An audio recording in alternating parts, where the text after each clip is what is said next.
アイ西アワー。はい、皆さんこんばんは。こんばんは。アイ西アワーでございます。では今日も一日お疲れ様でしお疲れ様です。た。私たちね、9月10月とマルシェでライブをねさせていただいたんで、まあその時の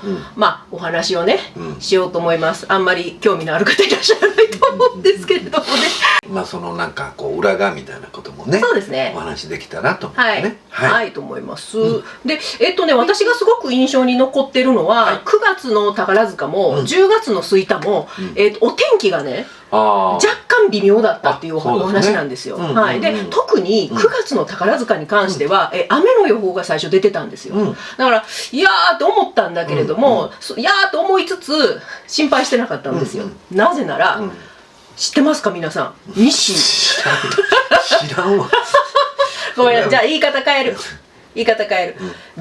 西ガチの晴れ男なんですよ。私人生で初めてね、俺晴れ男やって自称する人と初めて出会ったの。で最初すごい半信半疑だったんだけど、そんなこと言っちゃってって言ってね、だけど本当に今まで今日は晴れてほしいなとかね、屋外で何かする時は一度も西と一緒になってからは経験ないんだから、これは本当に私信じ始めてきてて、西はほんまに晴れ男やなと、っていうのがあって。で今回の宝塚も私たちのステージのちょっと前降ってたんです、パラパラ降り。で私たちのステージ終わった後また降り出した。で私たちがステージやってる間だけ雨が止んだ、その晴れではないんだけれども、その雨が降らないっていうことが起こってすごいね。だからこの前テレビで見たんですけどね、西川きよしさん、もう大御所中の大御所の芸人さんいらっしゃる、あの方はもうすっごい晴れ男らしくって空に向かって「うー」って言うんですって。「うー」って言ったらほんまに雲が晴れてパーッと晴れ間が広がるとか、そういうねなんか現場を何回も目撃したっていうふうにね。いや芸能人の方やとほんまにいそうですね。いると思います、そういうなんかパワー持ってる人ね。うわーってやるんですって。だから晴れ男とかねいう方っていうのはほんまもいらっしゃるんじゃないかなと思うんでね。どうもねあれはねやっぱ神様から好かれてるようなね、特別な人じゃないかなと私は思う。だから西川きよしさんが晴れ男っていうのはすごくよくうなずけてね。なるほど、ほのね。だから西の場合は完璧に晴れにはできないんだけど、その間雨が降らないとかねっていうことは一応そのパワーは持ってる。西川きよしさんほどやないけど。うーって晴れまで広がる。うーんってやってみて一回。うーんってやったことないもんね。空に向かってね、あーって言うともしかしたらパーってなるかもしれない。いやそうなんですよ、そうなんですよ。でそういうことがあったりしてね。でね私すごく印象的だったのがラストの曲私たち歌ってる時に雨は降ってなかったけどなんか局地的な竜巻が起こったんですよね。そうでまさに私たち舞台の上ちょっと9月の宝塚は1メーターぐらいかなある舞台にね立たせてもらってすごく立派なステージだったんで、マルシェの会場が本当見渡せる場所だったんです。で歌ってると目の前でもう突風っていうか竜巻が起こって、でそこの店舗ですよね、ただ1店舗だけもうほんと局地的だったからのテントがふわーってもう空に舞い上がるみたいな、5メートル10メートルぐらいね。本当にもうなんかよく YouTube 動画で見るような被害に遭うなんか外国のね海外のねそんな状態をもう目撃して、ちょうどそんな美女と野獣歌って美女と野獣歌ってましたね。美女と野獣を歌いながらこうびっくりした表情でね私たち見てたと。もうその時そこだけねほんと局地的な竜巻でしたね。で私たちの出番が終わって、MC の方が芸人さんでね、その方が面白い言い方してたんですけれども、そこの飛ばされたテントの方から皆さんに、なんかお願いがありますとはい、テントも飛ばされましたし、なんと売上金も飛ばされました皆さんお札がピラピラと舞っておりましたら申し訳ないですけれど、こちらの方にお届け願いませんでしょうかみたいなね、すごくあったかい雰囲気のある、大規模なイベントだったけれども、なんかアットホームさも感じられるような、私たち初めてね関わらせていただく方々だったんですけれども、すごくねいい主催者の方たちでしたよね。これからもね何かご縁がありゃいいなというふうにね、ぜひともね出させてもらいたいなと思います。そうですよね。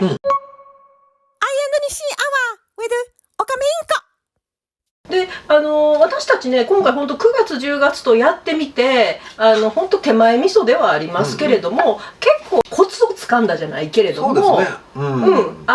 こういう感じでやってったらいいんだとか、練習の仕方も込みで、どういう準備の仕方が自分たちにすごく合ってて、で本番もどういうこう心構えというか気構えでやったらより良いパフォーマンスがお見せできるかっていうことが回数を重ねてきてやっぱり見えてくるものがあって、そうなんです。だから得るもの多かったよね、ほんまに。でねで MC なんかもね、私たちはね以前はね「はいそれでは!」言ってね気合い入れて喋ってたんですけど、どっちかっていうとね、そうしていくとねどんどんやっぱ喉がすぐかすれてくるんですよ。歌うことよりもね喋ることの方がね声ってかすれるもんでね、気合い入れて「はいそれでは!」やってたら枯れてきてね、なかなか高音が出づらいっていうのがあったんで、ちょっともうソフトに喋ってみようっていうところから、MC ねやってたんですけども、それがね逆に良かったね。あんまりこっちが気合い入れてない状態で喋ると皆さんにも親近感、そうだからお客さんに与える印象も逆に落とした方が反応よりいいっていうことも分かった。なんかいろいろやっぱり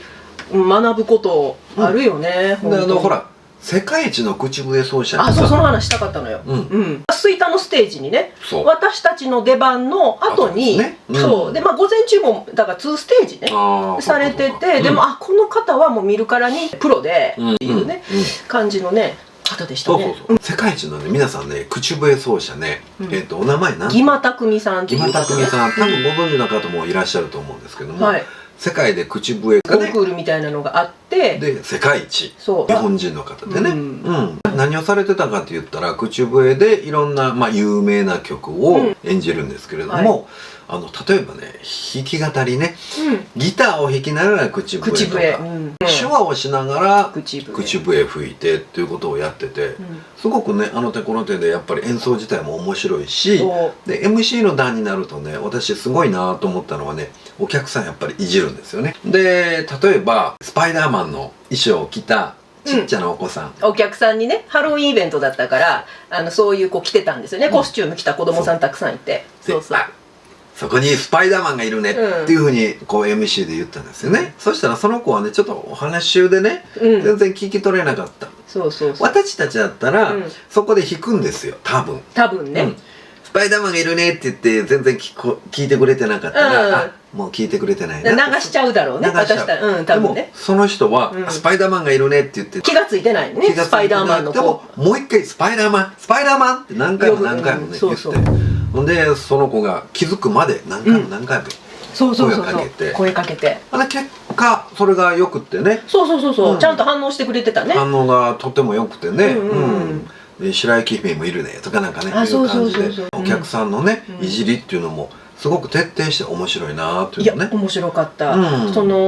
それもだしお客さんに結構グイグイいくっていうのもそうだし、演奏しながら客席に入っていきながらだし、踊りながら口笛吹くし、とにかくあの手この手でその口笛の魅力を伝えようっていうのが本当にね伝わってきてて、でその口笛自体もそれは世界一になってるからもう半端なくうまい、めちゃめちゃうまい。こんな高音出るんだっていうね、あれだから普通の男性のキーを超えてるでしょ。超えてると思うね。超えてる。だから口笛だとそのキーが出るんだろうね。でその高音になればなるほどピシッと澄み渡ったすごい音色が出てて、これを聞くだけでもお金出す価値がある。そうなんよね。30分という時間の中で私たちもね、一視聴者としてお客さんとしてね、まあ見てたんですけども、まあ30分あっという間だったしね。で全然飽きないですし、でもう最後の方なんかはね、なんかね、ほんまにね、そのギマさんの世界にどっぷりこうね、陶酔してるっていうか、そう、もうちゃんと巻き込まれてるのよね。そう、なんか陶酔感があってね、ああいいなーっていう風な感じでそのライブをね終えたっていうこともありましたもんね。彼の人柄も伝わってくるし、その30分の中でね、彼の表現したものってすごい多岐にわたってて、お客さんたちは無料で楽しめるステージなんだけれども、これはお金払って見る価値あるな、これがプロの仕事だな、プロの仕事、あれはプロの仕事だなって思う。すごく勉強になりましたね。めちゃめちゃ勉強になりましたね。だから本当に私たちもその西が言うようなそのお客さんいじりというかね、お客さんともっとコミュニケーションを取るっていうこともだし、そのまあ客席入っていくっていうのとか、私たちも2人でデュエットで、しかもミュージカルやってるから、もっとお芝居っぽい感じで、なんやったらお客さん巻き込みながらちょっとミュージカルやってみるとか、ああそういうのね、そうそう、なんかね、すっごいいろんなアイデアが湧きました。音楽系の他のパフォーマーの方、いろんな方見てきたけれども、エンターテイメントかつ音楽としても最高っていうのは、ギマさんに勝る人は多分今まで見たことがなくて、そうで、大道芸人の方だったらたくさんいたんですよ。でお客さん引き込んで、でも大道芸の方の芸で私たちに取り入れられる要素ってまああんまりないじゃないですか。けど同じ音楽っていうカテゴリーであそこまで楽しませてお客さんを引き込んで、しかもそれをたった30分でねっていうところにものすごくね、得るもの、吸収できるものはめちゃめちゃ多かったですね。だから我々もね、もっとできるぞ。そうそうそう、でもね、ちょっと自慢なんですけどね、その世界一のギマさんがですね、私たちのステージをねご覧いただいてて、で私たちも終わった後にね、タイミングを見計らってたと思いますよね。私たちの方に来てくださって「チャンネル登録いたしましたよ」って言ってね、声かけてくださるなんてね、素晴らしいですよね。そうそうそう、ちょうど私たちがオペラ座の怪人を歌ってるタイミングで、奥の建物から出てきはって、ステージのエリアにね来てから、ずっと立ってそこでラストまでね、嬉しかったよね。嬉しかった、登録しましたってそうやって言ってくださって、でもそれもやっぱりプロの余裕みたいなのを感じますね。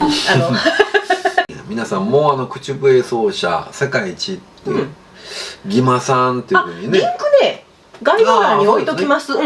ギマさん自身も YouTube されてるので、うちとはもう比べ物にならないほど大きなチャンネルさん、もうテレビにもバンバン出てはるし、そうでウィキペディアでね、そうウィキペディアがあるのびっくりした。ギマさんのウィキペディアがちゃんとありますので、YouTube のリンクは貼っておきますんで、興味ある方ね、ぜひぜひ見ていただいたらいいかと思います。でまたどこかでお会いしてね、もうちょっといいパフォーマンスがうちらができるようにねなったら、あ、成長してますねみたいなこともね声かけいただけたらって嬉しいなと思いますけれどもね。という感じでちょっと取り留めのない2回のマルシェでのステージのお話でございました。はい、というわけでまた次回も見てくださいね。あいでした。西でした。アイ&西でした。おやすみなさい。おやすみなさい。ゆるちゃん。